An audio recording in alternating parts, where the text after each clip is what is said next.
नमस्कार, मी पौर्णिमा. माझ्या चॅनलवर तुमचे पुन्हा एकदा खूप खूप मनापासून स्वागत आहे. तर आज ख्रिसमस स्पेशल मी चिकन बिर्याणी बनवलेली आहे, दम बिर्याणी. तर चला पाहूया व्हिडिओमध्ये. अगदी सोप्या पद्धतीने आणि खूप कमी वेळेत बनवलेली आहे, तर व्हिडिओ पूर्ण पहा. तर सर्वात अगोदर मी इथे माझी फेवरेट हंडी घेतलेली आहे. यामध्ये पूर्ण 1 किलोची चिकन बिर्याणी तयार होते आणि अर्धा किलो चिकन घेतलेलं आहे. मी चिकनला स्वच्छ धुवून घेतलेलं आहे. लेग पीसवर असे मी चिरा मारून घेतलेले आहेत. त्यामध्ये 1-2 चमचे मीठ घालते आणि त्याचबरोबर 1 ते 1.5 चमचा यामध्ये मी हळद घालणार आहे.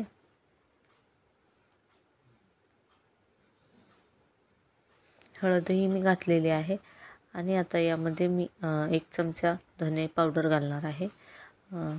त्याचबरोबर 1 चमचा जिरे पावडर घालायचे आहे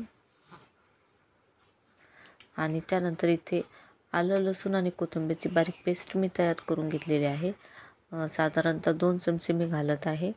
तर आलं लसूण पेस्ट ही घरी बनवलेलीच मी वापरते, त्याने टेस्ट खूप छान येते. त्यानंतर मी ते कांदा ऑलरेडी मी तळून घेतलेला होता. तर पाहू शकता कांदा किती छान मी क्रिस्पी तळून घेतलेला आहे.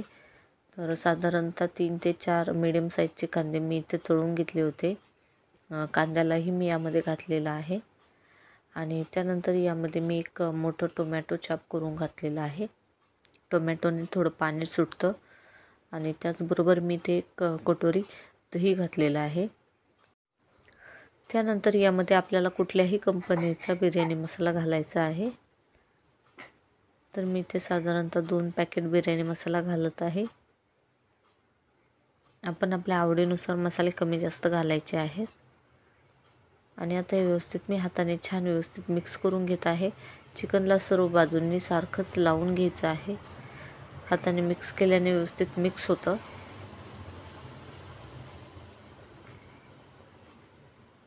तर व्यवस्थित हे मॅरिनेशन आपल्याला हाताने करून घ्यायचं आहे.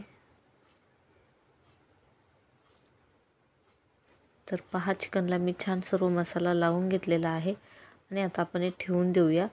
तर तोपर्यंत मी इकडे तेल गरम करण्यासाठी ठेवलं होतं. जो कांदा मी तळून घेतला तेच तेल मी ते गरम करून घेतलेलं आहे आणि ते गरमागरम तेल आपल्याला चिकनमध्ये घालायचं आहे. याने खूप छान चव येते.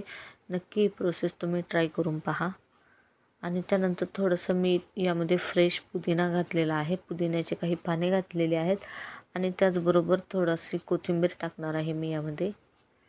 आणि आता हे चमच्याने व्यवस्थित मिक्स करून घेत आहे, कारण तेल गरम असल्यामुळे या ठिकाणी मी चमच्यानेच छान असं व्यवस्थित पुन्हा एकदा मिक्स करते, म्हणजे तेल जे आहे ते पूर्ण चिकनमध्ये व्यवस्थित मिक्स होईल.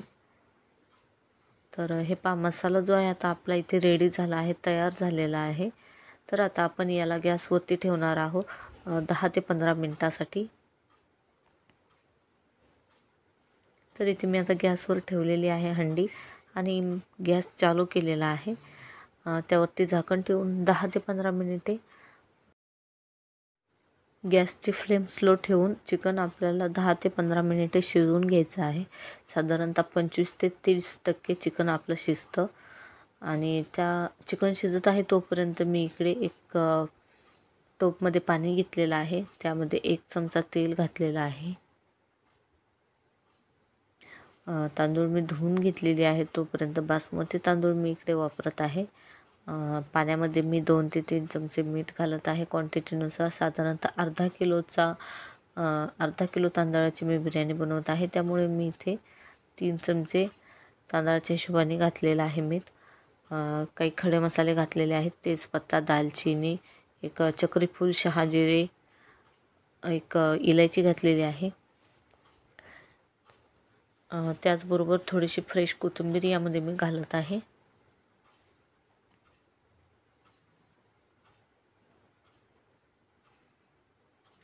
आणि आता आपल्याला यामध्ये एक पूर्ण लिंबाचा ज्यूस घालायचा आहे. लिंबाचा ज्यूस घातल्याने जे तांदूळ आहे, भात जो आहे आपला अगदी मोकळा सुटसुटीत मस्त बनतो. त्यामुळे लिंबाचा ज्यूस मात्र घालायला विसरू नका. पूर्ण एक लिंबाचा ज्यूस मी इथे वापरलेला आहे.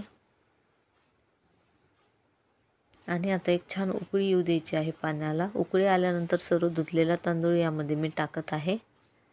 तर पहा मस्त पाण्याला उकळी आलेली आहे आणि बासमती तांदूळ मी इथे छान धुवून घेतलेला आहे, 3 ते 4 वेळा पाण्यामध्ये वॉश करून घेतलेला आहे। आता सर्व तांदूळ मी पाण्यामध्ये टाकून तांदळाला आपल्याला साधारणतः 10 ते 15 मिनिटे 80% शिजवून घ्यायचं आहे आणि राहिलेला 20% दमवरती आपण शिजवणार आहे। तर पहा सर्व तांदूळ मी जो आहे पाण्यामध्ये ट्रान्सफर केलेला आहे उकळत्या पाण्यामध्ये। तर आणखी स्लो फ्लेमवरती आपण 10-15 मिनिटे तांदळाला शिजवून घेऊया।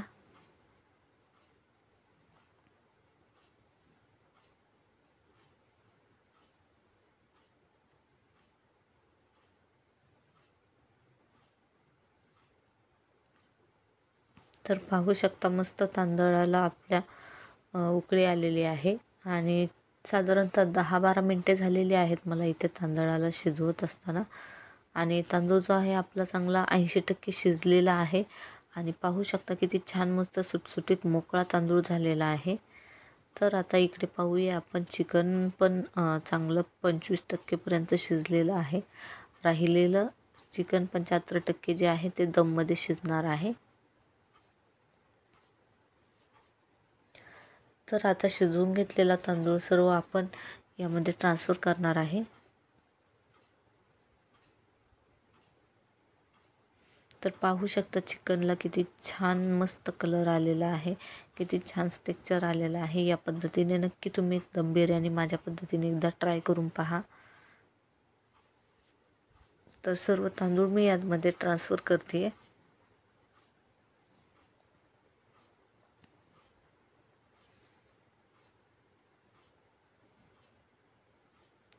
आणि यामध्ये मी लेयर देणार नाही। सर्व भात जो आहे सर्व तांदूळ जो आहे तो एकदाच मी ट्रान्सफर करणार आहे। एकाच लेयरमध्ये मी ही बिर्याणी बनवणार आहे, कारण जास्त क्वांटिटीमध्ये मी बनवत नाही। जास्त क्वांटिटीमध्ये बनवत असाल तर 1-2 लेयर दिल्या तरीही चालतात, पण मी थोड्याच क्वांटिटीमध्ये बनवत असल्यामुळे मी लेयर देत नाही इथे। त्याचबरोबर मी इथे ऑरेंज फूड कलर घेतलेला आहे आणि आणखी एक मी येलो फूड कलर इथे वापरत आहे।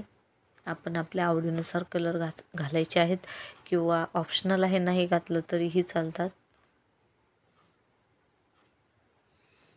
त्याचबरोबर मी ते थोडे पुदिन्याची फ्रेश पुदिन्याची काही पाने घालत आहे आणि थोडीशी फ्रेश कोथिंबीर मी यामध्ये घालणार आहे। तर पहा बारीक चिरून मी थोडीशी कोथिंबीर यामध्ये घातलेली आहे। तुम्हाला हवा असेल तर थोडासा फ्राय केलेला कांदा पण आपण यामध्ये घालू शकतो। माझ्या लक्षात राहिलं नाही ठेवायचं, त्यामुळे मी ते विसरले। आणि आता यावरती झाकण ठेवून आपल्याला साधारणतः 15 मिनिटे स्लो फ्लेमवर, गॅसची फ्लेम हाय न करता स्लो फ्लेमवर आपल्याला दम द्यायचा आहे बिर्याणीला। तर इथे मी असा दगडी खलबत्ता जो जाडसर आहे, हेवी आहे, हा ठेवलेला आहे आणि चांगले 15 मिनिटं झालेली आहेत। गॅस बंद केलेला आहे मी, 5 मिनिटे झाली गॅस बंद करून। तर पाहू शकता छान आपली मस्त दम बिर्याणी इथे तयार झालेली आहे। तर राईसही किती छान सुट्टा असा मोकळा झालेला आहे, सुटसुटीत छान, अजिबात चिकट झालेला नाही। पाहू शकता तुम्ही बिर्याणीचा कलरही खूप छान आलेला आहे आणि चिकन जे आहे ते पण आपलं शिजलेलं आहे। मी तुम्हाला दाखवत आहे व्हिडिओमध्ये, पूर्ण पहा तुम्ही। तर चला आता मी प्लेटिंग करायला घेते। तर पहा अगदी छान सुंदर कलर बिर्याणीला आलेला आहे। तर तुम्हाला कशी वाटली ही बिर्याणी नक्की मला कमेंटमध्ये कळवा। पाहू शकता चिकनही छान सॉफ्ट शिजलेलं आहे आणि आपली आता दम बिर्याणी इथे मस्त तयार आहे। तर व्हिडिओ कसा वाटला नक्की मला कमेंटमध्ये कळवा। आवडला असेल तर लाईक करा, शेअर करा। चॅनलवर नवीन असाल तर सबस्क्राईब करायला विसरू नका। त्याचबरोबर खाली दिलेल्या रेड बेल आयकॉनवर क्लिक करा, म्हणजे माझ्या व्हिडिओचे नोटिफिकेशन सर्वात अगोदर तुम्हाला मिळत राहतील। तर भेटूया पुन्हा अशाच एका छान व्हिडिओसोबत, छान रेसिपीसोबत। सो आजच्यासाठी इथेच थांबूया। Bye bye.